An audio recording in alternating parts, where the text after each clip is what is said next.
Hello everyone, welcome to this week's edition of Telegraph Herald, More Than the Score. I am your host Steve Ortman, and thank goodness we've got Tim O'Neill back this week.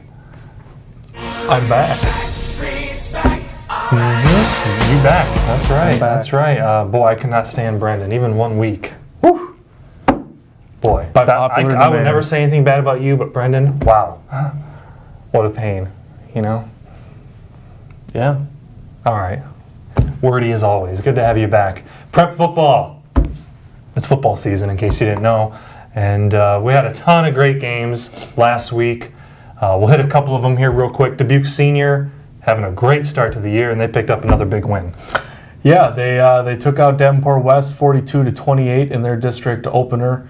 It was the Rams' fourth straight victory, I believe, since opening the season with a loss, and really got things rolling. Chaz Hancock and Sam Schnee both doing a really nice job moving the football both through the air and on the ground for the Rams. I talked with Sam Schnee after the game on Friday, and here's what he had to say about the Rams and where they're going this year. Just tell me a little bit about this game. Kind of a slow start in the first quarter, and then you guys really kind of opened up the offense, put some points on the board. What happened there in the first half that allowed you guys to really pull away? Started off slow, then we got the run game working. Just followed my linemen. They made big holes, so I give all the credit to them. All right, I don't know if you're aware of this, but by my stats, you had 198 yards before that final rush. It was 1 yard short of a season high, and then you get that final 12-yard rush or so to push you over. What's it mean for you to have this kind of performance in a victory? It's good to have senior year. I'm leaving it all on the field. But like I said, I give it all to my line. Coaches did good play calling, so I can't take all the credit there. And obviously, this is a big one, being the district opener. Just how nice is it for you guys to get off to that 1-0 start? We're on a win streak, so we're going to keep that rolling. Keep rolling into district play and get some more wins. All right, and your quarterback throws for a touchdown, and then he runs for a couple down there on the goal line. What can you say about the way he played tonight, throwing the ball and then running it in down at the end? He's stepping up a lot this year, and it's great for our team. It gives more people opportunities, opens up the run game, pass game, so can't complain there. All right, so that was Sam Schnee. The Rams try to make it 2-0 in the district this week, but they got a big one, a city rivalry game against Dubuque Hempstead, which is coming off a loss in its district opener. And obviously falling 0-2 in a competitive district is not a good start. So they're going to be coming out raring to go in that one. Should be a good one at Dalzell on Friday night. Yeah, and I think you saw it earlier this year. Senior, Waller, crazy game. When you get the city teams together, kind of throw those records out the window, anything can happen. Absolutely, and especially in a situation like this where, Hempstead's going to be clawing for its playoff life, and Senior knows that it can ill afford a loss if it wants to make it to the playoffs. Yeah, now another team picking up a big win this past Friday night. Cascade Cougars, off to a fantastic start this season. They improved to 5-0 with a 34-14 win over rival Monticello. Cougars were coming off the big upset of second-ranked Waukon the previous week. You kind of had to wonder if this team was going to maybe have some, all coming off that emotional high. Were they going to have a letdown? I don't think so, Tim. Cougars break out to a 34-0 lead in the third quarter of this game. Monticello was able to score a couple touchdowns in the fourth quarter against a handful of backups for the Cougars, and boy, the Cougars looked great. Austin Lawrence, 179 yards rushing, 2 touchdowns. He really set the tone early with an 80-yard touchdown run just 3 plays into their first offensive possession. I caught up with Austin after the game. Here's what he had to say about the big win. After the good win last week, we knew we didn't have our heads that high. We stayed humble, came out and played a good team tonight, and just tried to execute everything the best we could. Yeah, you come off an upset of the second-ranked team, move up 3 spots to number 4 in the rankings. How big was it to set that tone with an 80-yard touchdown from yourself there 3 plays into the game? It felt awesome. If I do something good, then Suple's going to do something good, Harris is going to do something good. We just love each other. We feed off of each other. We just love the energy. Got a fan club going over there. Yeah. Obviously, it's a big win. Yeah. How's it feel to improve to 5-0? Good. This is awesome. I've never been on a team that's 5-0 before, so it feels great. Yeah, and obviously, you won't be rolling up those yards with the offensive line. Talk a little bit about how those guys have been gelling together. Everybody's stepping up. There's kids that haven't played a lot of varsity, and they come up and they're hungry to play. They want to play so bad, and they're getting their chances. They're taking advantage of every single play they get. All right, Cougars look to keep things rolling this Friday night. They'll be visiting winless Olwine, so should be able to keep things rolling right along. Possible big matchup with LaPorte City Union coming to Cascade the final week of the season. Could be winner take all for the district championship. We'll see how that plays out.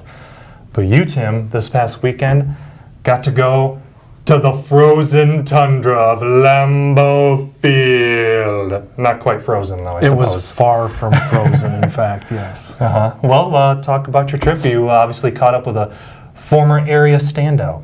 Yeah, Alex Erickson, a former Darlington star football player, played receiver for the Wisconsin Badgers, now a receiver for the Cincinnati Bengals. Made his professional debut in his home state, playing the Packers. He was a kick returner primarily last year, getting more of a chance on offense this year. He played a few snaps at receiver this year. Packers kind of did a nice job of kicking the ball away from him, a lot of touchbacks on the kickoff, so didn't get a whole lot of opportunities to shine. He did have a 20-yard kickoff return and a 20-yard punt return. Unfortunately, he just didn't quite get a target when he was out there as a receiver, but playing a much bigger role for the Bengals this year. And I caught up with him in the locker room after the loss. The Packers won 27-24 in overtime. It was a phenomenal game. And here's what Alex had to say about his role with the Bengals this year and just kind of the support that he's gotten. Looked like you were one of the first guys out on the field. Is that a usual thing, or are you a little more eager to get out there today? No, it's normal. Where we usually all go out about similar spots, so just normal. Was it neat knowing how many people were probably here today to watch you as much as watch the Packers? Yeah, it was. That's what makes it special, you know. They were able to come and support me and watch me, and the support I have is unbelievable. And, I know a lot of people can't say that, so it's something I never take for granted, and it's something I cherish every day.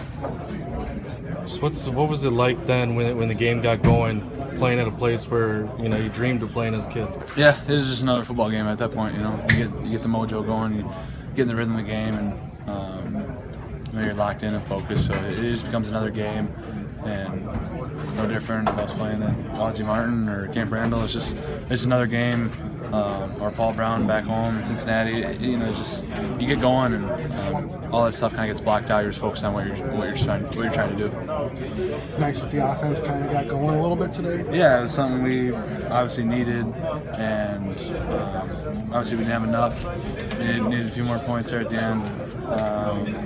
It was good that we got that rolling. We got some production there, and something we can really build off and turn this around and get some momentum going forward. Was there ever a point leading up to the game, thinking about the return or anything like that, where you got nervous or really excited or anything like that? No, I mean I'm always pretty excited when I'm back there.